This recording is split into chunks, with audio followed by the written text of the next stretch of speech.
Okay, my first record is Incesticide by Nirvana. I was totally obsessed with Nirvana from like 10 years old.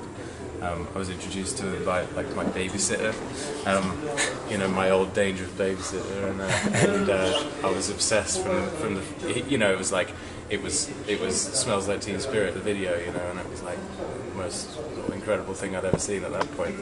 And then he kept lending me albums, but it was Incesticide that I became obsessed with Nirvana, and I became obsessed with the drums on that record. That was what made me want to play, I think.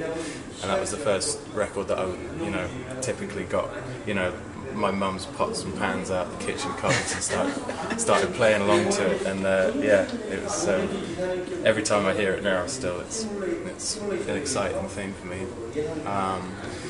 Another one is sort of another drum thing. That's Magical Mystery Tour by the Beatles. The first time I heard Strawberry Fields Forever, when the drums come in, you know, it's like got two drum kits, pan on each side, and it was like one of the most, you know, that's when they first come pounding in. It's like it was like a big, it sent shivers down my spine. And third one is I think I'm going to go with, it could be like any number of Radiohead albums, but I'm going to go with Kid A. I mean, I first got into him through OK Computer, which I think, you know, is another one of the best albums of all time. But it was Kid A that sort of, I guess it kind of makes you realise that, you know, there's bands around and what music is for, is maybe, you know, sort of exploring what's possible, you know, what's possible for you to do as an artist. Yeah, it was incredibly inspiring, and still is now. I'd say probably start with London Calling by The Clash. I think it's a really great example of a band that started somewhere that evolved into something else. You know, went from being like kind of straight up punk band into being an album where actually every track is different. It's influenced from every sphere of music, and like really well absorbed and executed. But like really, it's just a really cool album. And The Clash are always the band that I kind of return to remind me why I wanted to make music in the first place. I think they just kind of stuck to their guns the whole way through their career and never really did anything that wasn't good. So that'd be one. I'd say Park Life by Blur, because I love the band, I love the songs, I love what Dan Morgan does, but also just because I'm a big fan of Graham Cox, and it's again an example to see kind of when someone marries kind of melody with something that's really far out, and you can be off the wall but be melodic and be catchy but be really intelligent things. And so, I think he's an incredibly creative guy, so I really love his playing on that record. And I'd probably pick Kid A as well as my third record, just because for me it's like the apex of what is possible, you know? It's like it's without kind of overdoing it, it's like it's an achievement in music, or for human race, or whatever it is. It's a beautiful thing, so big fan of that.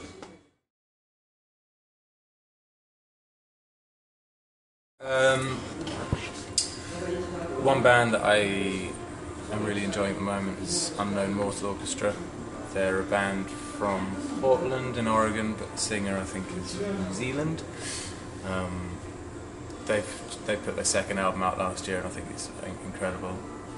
Amazing pop songs, like really simple arrangements, but amazing musicianship. Like the playing is really amazing. It's just the three-piece and the guitar players. Like he plays you know, pop songs, and like, you know, and it's kind of like jazz, but kind of like psych rock at the same time. It's really good. So I'm a big fan of them. Another artist I've just been turned on to recently is Annika, a German singer who's worked with Jeff Barrow from Portishead to create this kind of bizarre, like, sort of dub, but kind of it's kind of got the intensity of like I mean, she sounds a little like Nico from who did the Velvet Underground stuff, and, but it's got this sort of bizarre dub thing. She does a Bob Dylan cover on it. It's real kind of interesting sort of amalgamation stuff. It's really haunting. And another, probably my favourite band of the last few years is Tame Impala, who I think most people probably know about now, but you know, they're, yeah, great band. I'm listening to this guy, Jimmy Tenor. He's a jazz musician. He made this great record with the Afrobeat drummer Tony Allen, called Inspiration Information. So I think it's actually a song by, what's that guy who did Strawberry Letter 23? Shaggy Otis. Shaggy Otis, yeah. Shaggy. So, Jimmy Tenor.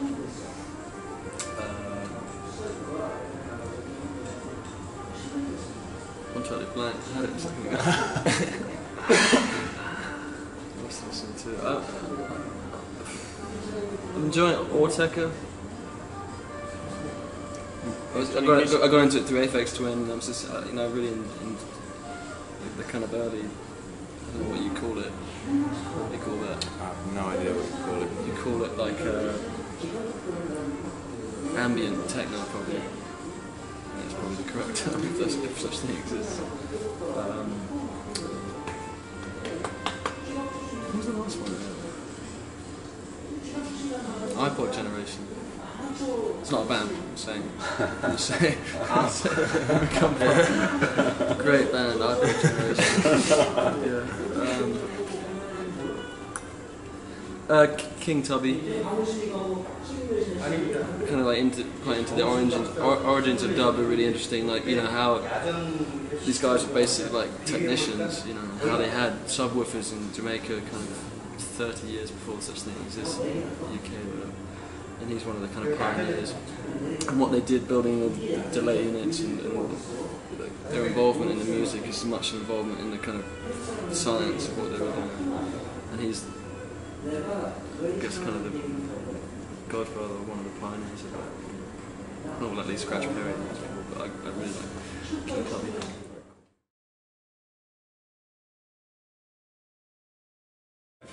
I feel really bad. I've been trying to think of another alternative that came close, but we've talked about them too much already. But the first time I saw Radiohead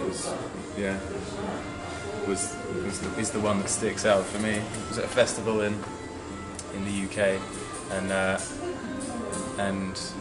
yeah, it was just incredible. Just got the feeling from that concert, and the only other time I've got it like that feeling was when I saw Radiohead at Coachella 2 years ago. That it's not just a concert, that they're making music that's, you know, it's like you're never going to hear that music again. You know, it's like it felt like a total moment in time that they're making it. It felt like it's as much for you as it is for them, but not in a self-indulgent way. It was just like just felt kind of like you're witnessing something important. I mean, like, different band, but for the same reasons. It was the Strokes at Reading 2003 or 2004, and they headlined just after Isn't It came out. And it was like people saying, it's like when you're part of a moment, you feel like it's not going to happen again. You know, it's something that's really special, and it's something that's kind of rare. It's a rare experience. And they were just, at that point, like, I'd never known of a cooler, kind of sexier band. I loved their music. It was just like rock and roll. And Jack White came and played the last song with them. It was like Julian Casablancas' birthday, and I was like 13 years old, 12 or 13. So it was just like mind blowing, really. It's like the coolest thing I'd ever seen. So I'll never forget it.